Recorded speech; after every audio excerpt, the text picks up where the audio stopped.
Nobody has fully mastered economics unless you know these three things. Three things. The first is what we call fractional reserve banking. Fractional reserve banking and fractional reserve lending. Fractional reserve banking allows a bank to make money out of thin air. Which means if we had 4 banks like this is one bank, another bank, another bank, another bank.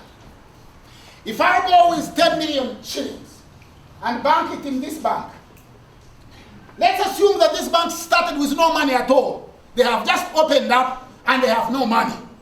But they had a reception, they have accountants, and they have tailors.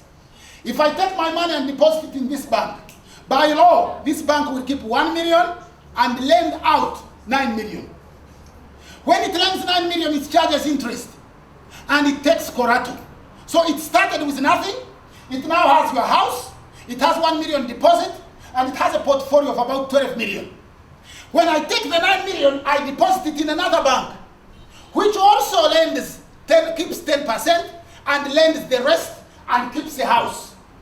And then the 8 million that you get, you take it in another bank. This process is repeated almost 90 times. So at the end of the day, a bank which had nothing ends up getting everything. If that bank is a foreign bank, then it means all your assets are lost. If the Ugandan bank does it and takes your house, the house still remains part of the national register. But if it is a foreign bank, you are out of luck. The whole thing goes to what they call in Christianity, the hair in the basket. That is fractional reserve banking. Now there is something else associated with that called phantom deposit. When you go to borrow money from a bank, and after you have taken the bank to your hotel and have they asked you for accounts and referees and personal guarantees, then the bank manager comes and says, you have the money now, check on your account. And you find you have 500 million. The bank has not gone out to sell cows and get that money and bring it. No, the bank has done a phantom deposit. They have just done a credit entry on a computer or in a ledger to say you have 500 million. They assume that all the people that banked the money will not come at the same time. Because if they all queued up and say, we want our money now, the bank, that is what they call a run on the bank. The bank will close the doors and run away. That is what happened to Greenland, I suppose, and some other banks. And Northern Rock in England, that's what happened to Northern Rock.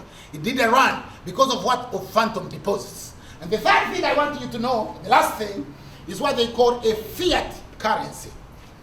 Fiat currency. Fiat currency is a currency not backed by gold. It is a currency like the American dollar or the British pound. It is only backed by what? It is backed by the authority of the state. A dollar is a piece of paper with graphics on it and a couple of pictures and a signature. In fact, in the $1 bill, there are African pyramids. A pyramid and an eagle holding arrows and olives.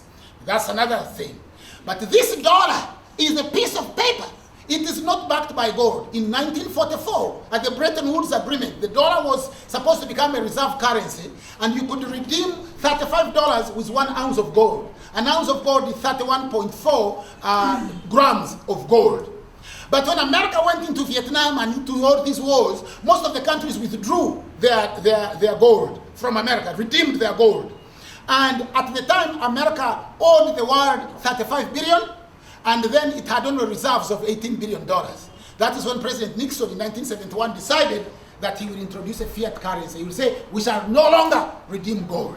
So now imagine, if you will, somebody sitting in his house, printing a piece of paper, and then bringing it to Uganda to buy a hotel like this. Can you see that? Yet that is what happens. It is a folly, it is an act of treachery to get our currency and back it against the dollar. And when the dollar runs out, to sell even the reserve that we have so that we can maintain at the parity. What we need to do is get gold, because Uganda has gold. I can tell you, every year, the gold that hemorrhages out of Uganda is equivalent to 8 billion US dollars. 8 billion.